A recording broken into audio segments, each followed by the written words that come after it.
May 19th, 2020. Joe here at the Wake Up Channel. Today we're going to be talking about fat shaming and UFOs. This is going to be my second take. I was halfway through this video and I just realized that my mic wasn't actually recording, so that was very annoying. I'm going to make this video a little bit shorter. We're going to talk about a couple main things here. First thing up is this whole Pelosi fat shaming Trump.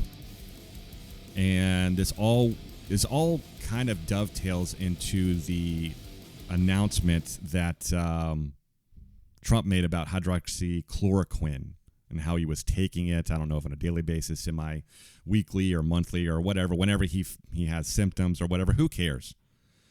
It is his right if he wants to take hydroxychloroquine. It should be everyone's right if they want to take hydroxychloroquine. It's not something that should be controlled. Now, there are some sort of side effects. Yes, we know that people with certain types of arrhythmias, that could be very dangerous. Yes, you should not be taking it just off the shelf as if it was available just off a shelf. I don't think it is. You should be consulting with your doctor if you have some comorbidities or anything like that, or if you have some underlying conditions. This is just common sense. Pelosi was on CNN here recently, fat shaming Trump. What is new? She can't simply stop talking about Trump or how fat he is. I mean, most people just simply can't stop talking about that. That guy in a little coat. But that's not really the point. The point is that Stacey Abrams was just recently in a Washington Post, article, and they were, kind of touting her as being the good pick and all this other kind of stuff. I think there was this kind of odd picture that they put up on there. Almost looks like she's blocking the sun like a solar eclipse. That's not a fat joke or anything like that. But, I mean, we need to just be a little bit more real. Stacey Abrams is not a supermodel. She is not 110 pounds. She is an obese woman.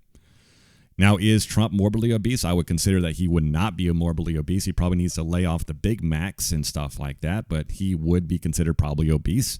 He is not as fit as he probably should be. Neither is Stacey Abrams. But there's a double standard. There's a obviously hypocrisy coming from the progressive left. We all know this. This is nothing new. We see this every single time from the progressive left. That do as I say, not as I do. We see it the way with things are governed. Hey, you know what? Nancy Pelosi looks like she got a chemical peel as well. Have you seen her? We're going to watch a clip of her fat shaming Trump here in a second, but I just really wanted to kind of point out that we need to stop glorifying people who are fat. They're not bad people. They're not evil people or anything like that, but we need to stop encouraging this type of stuff, and we need to stop being hypocrites. We really need to stop doing all of these kind of things because it doesn't really add anything to the conversation either, and it just kind of distracts from the real news that's going on, things that are really important. But here is Nancy Pelosi fat shaming Trump. The president is concerned. He's our president, and I would rather he not be taking something that has not been approved by the scientists, especially in his age group and in his, shall we say, weight group, what is morbidly obese, they say. Okay, so Nancy Pelosi, she has a habit of putting her foot in her mouth. I think that everyone has, at least on the left and some on the right as well, they have a habit of putting their foot in their mouth. It's whatever they need to do to get back on TV, back into the propaganda mainstream mix. Conservatives are obviously attacking the Washington Post. Okay, that was a Washington Post story for the complimentary Stacey Abrams profile. That was the picture. I'll throw that back up because it's just kind of ridiculous. I mean, I don't think that she's a terrible person. I think that she lost a fair fight in Georgia, and she just needs to kind of move on with her life and try to help her own community. It's just like the whole GMAC thing that we talked about yesterday, and just help your community. You stop trying to make some sort of point all the time, some sort of hypocritical point. It just doesn't really make much sense. And that really brings me to one point that I really wanted to make before I move on to the next big story of the day that hasn't really been talked about for months. Some are talking about it, but if you've ever been to the grocery store, everyone has. You've been to Walmart. You've seen those little corrals where they put the carts back, where you're supposed to put the carts back. Well, you'll see that at least 50% of the carts that are supposed to be in there are probably spread out all over the parking lot. And the reason why I am talking about this is self-governing. We're supposed to live under a constitutional republic. And this entire country is supposed to be centered based around the idea of personal freedom. And, of course, on the flip side of the coin, that also comes with the and it's really hard for a lot of people to not understand it, but accept it, the consequences that come from your actions. And this is the war that's being played between the left and the right. It's the war between freedom and personal consequences for your actions. Of course, risk, the more risk, the more reward. It all plays into itself. So the less risk that you actually have to take in life, then the less reward you get, the less successful you are. Now, I'm not saying success equals money or any kind of material possessions, but it's really based on what you believe is important to you and how far you can actually go with that, regardless of what you get out of it personally, financially, or otherwise. But that is a war that's being played, and I frequently think about what is true freedom. What does that mean? Would people actually be able to self-govern? Would they be able to live in a society that had absolute freedom? Now, I'm not talking about anarchy either. Now, when I say absolute freedom to do whatever you wish, some people can, they might think about some sort of anarchist state or something like that, something with no government. There has to be a middle ground. We are a social species, and we naturally gravitate towards, assigning leadership and delegating certain things. This is just how we are as humans and as a species. We see this all over the animal kingdom as well. But we are special, and I know we are special. But can we self-govern? No, absolutely not. I don't believe we can, simply because at least half of the people out there cannot simply put their carts back in the corral. And the reason why I say that is because it's something that's not illegal. You don't have to do it, but it's simply the right thing to do.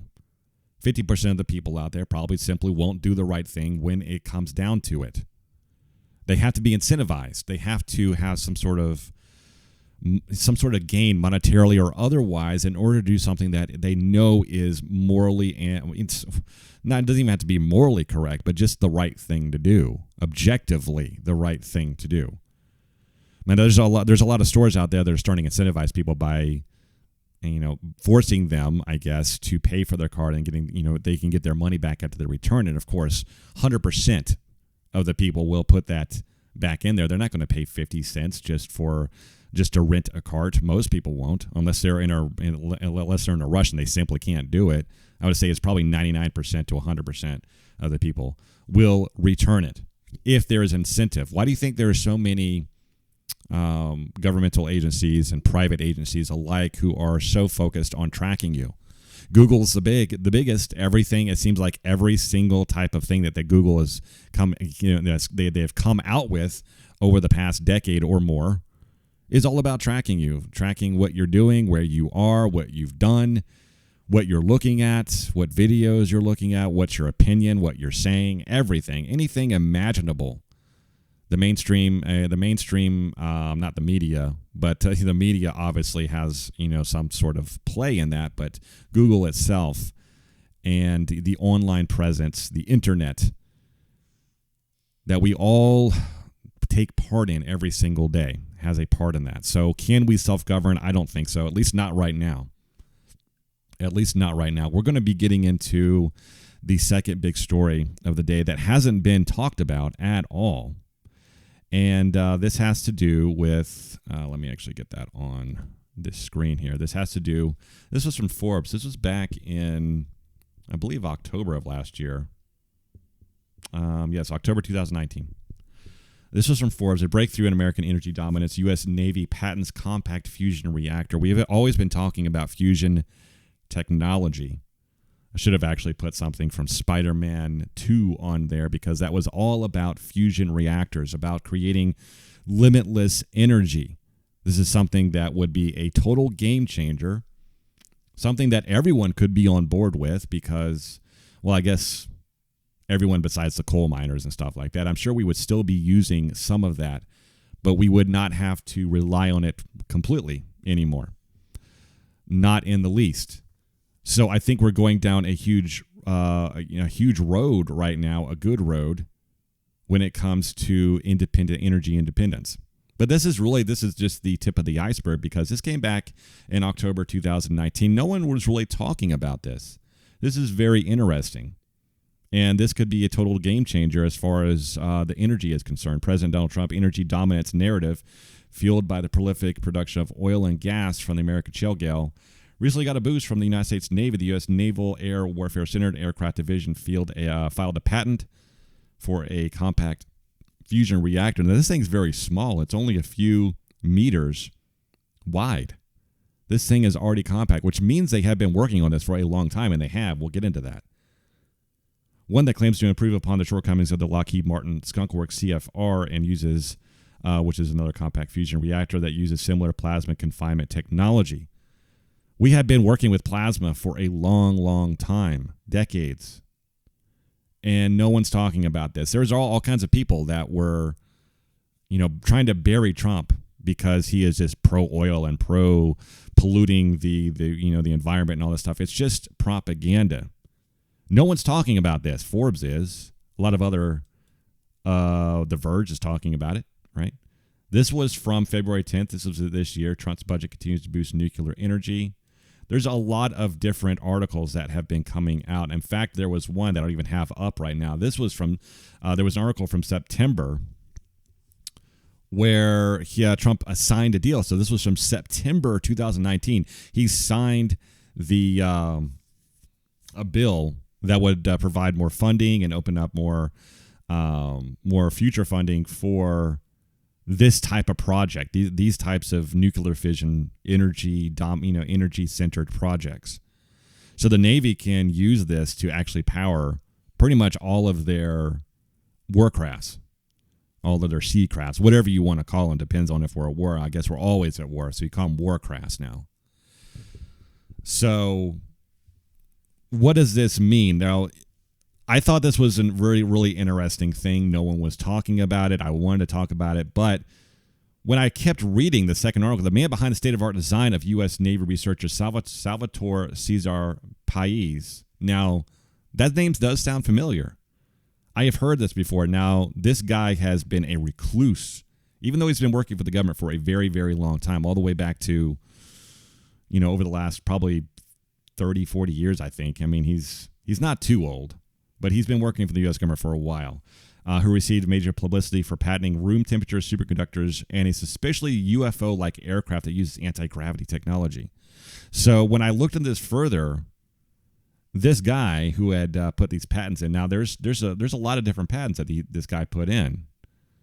This one was for craft for using inertial mass reduction device. Look at this. Look at these pictures here. I am going to... I guess I can't blow these up. But I'm going to put the link to all of this in the section, the comment section, so you can actually look at all these different types of patents that this guy actually came up with. And this looks very similar to a lot of the triangle shapes that we have been seeing over the last few decades or so. Now, does this mean... Really, that just really kind of begs the question. Let's look at some of these other patents right here. This other one is a electromagnetic field generator and method generate electromagnetic field. I'm going to pull up something that's going to blow your mind here because this was something that was put out as well. And this was not as part of a government patent. This was actually from Nikola Tesla. And a lot of the different types of designs that have been coming out have been looking very similar to what Tesla was looking at. So we all know that Tesla had these types of diagrams and schematics and stuff like that. I think the government has had them this entire time. They've been working on Tesla's type of genius work that he just never really got too much credit for. But the government's obviously been working on it this whole time. And that really just leads me to the question that all these objects that we've been seeing in the skies, it really begs the question is like, were they really just government aircraft the entire time? But it also begs the question of why if we did have this technology this entire time, why haven't we used it? Maybe the government was too afraid that the Chinese were going to, or the Russians, or whoever our enemy is for that year, would be stealing this type of technology. Now, the government is afraid of the Chinese because they have been working on similar technology as well. And so they have been rushing a lot of these things to patent. And I thought this was very, very interesting. There's other patents as well, including, the piezoelectricity-induced room temperature superconductor. We have the high-frequency gravitational wave generator. All of these things have been needed, and they tie in to the nuclear fission reactor the small nuclear or the compact fission reactor that they've been working on, the Navy has been working on. The Navy has all kinds of toys that they have been working with for decades. And it's been a very common assumption that whatever technology we see right now, we had probably 40, 50, 60 years ago, probably. We probably had smartphones like the same thing we have right now a long time ago. They were probably just sitting in a government shed somewhere. Now, just like all this other technology that the government's working on, that we know the government's working on because they're filing patents for all this kind of stuff. These patents themselves were put in 2016. I wonder why 2016. So, and I think it was actually towards the end of 2016, if I remember. I can't remember. Maybe it's on here. But it's all been within the past few years. And now the Navy is actually putting out the video, I guess, that we've all seen of the so-called aliens or UFO. Let's take a look at that one more time. Dude, this is on, bro. There's a whole fleet of them. Look on the ASA. My gosh.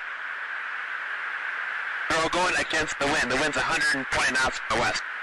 Look at that thing, dude.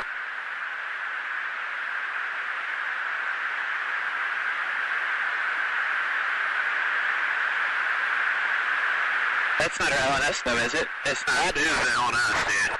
Well, if there's like... Look at that thing. It's rotating.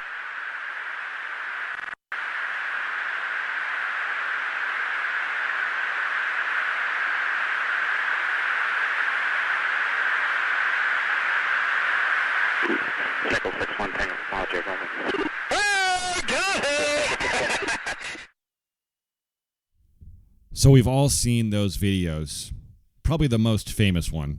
There's a lot of different videos out there. They're coming out every single day, but they're always in triangle formation. You realize that, right? And they're usually near military bases of some sort.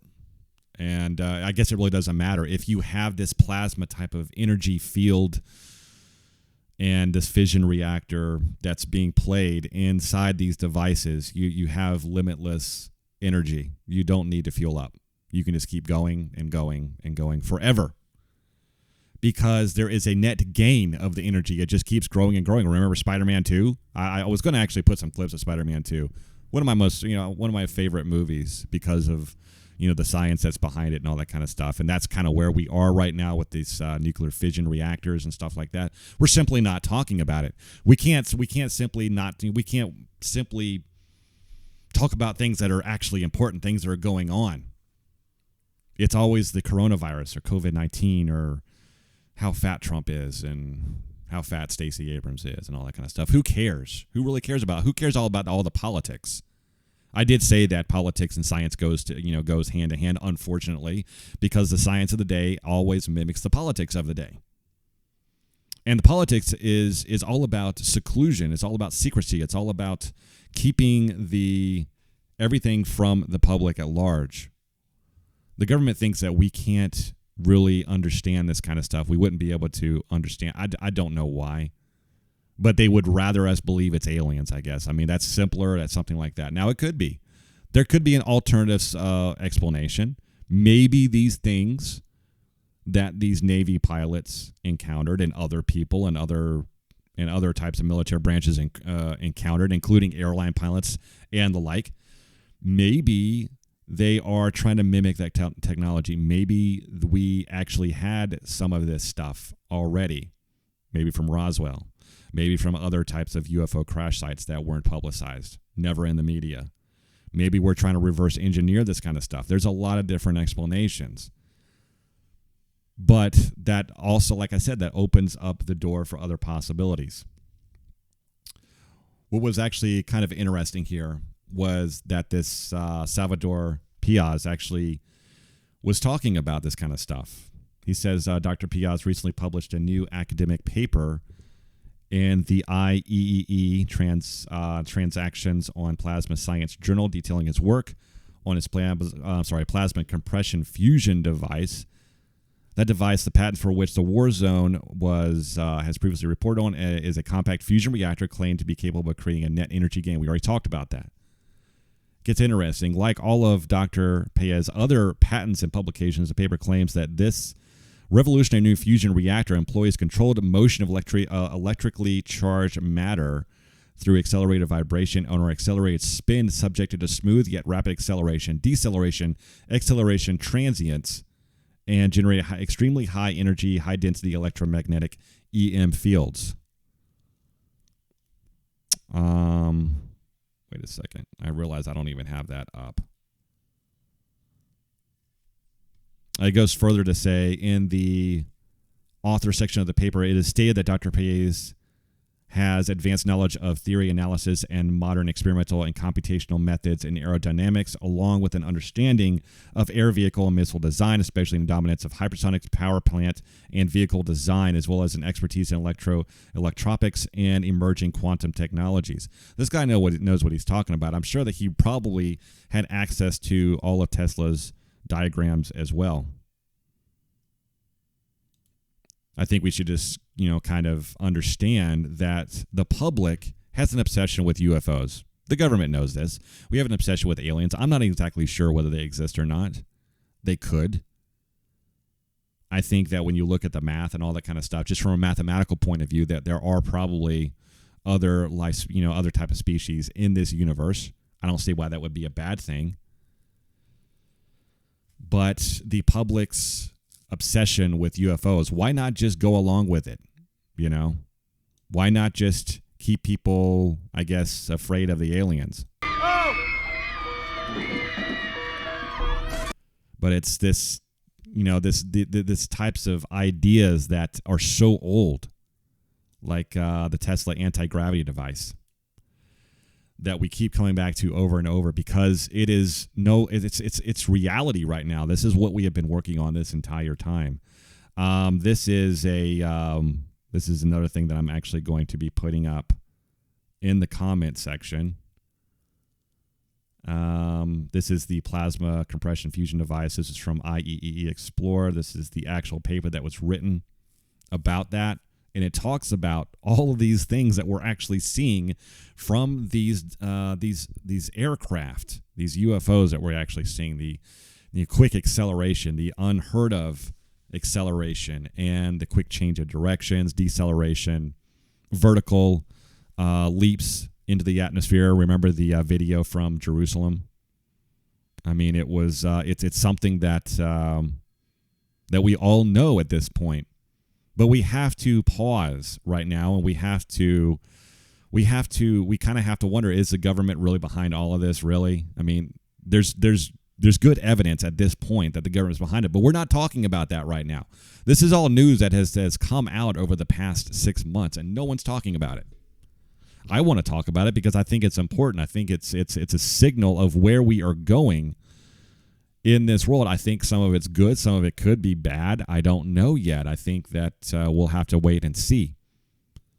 But the government cannot hide this kind of stuff for too much longer. I believe that's why they actually just started releasing some of these videos, because they know they can't hide all this stuff from the public anymore.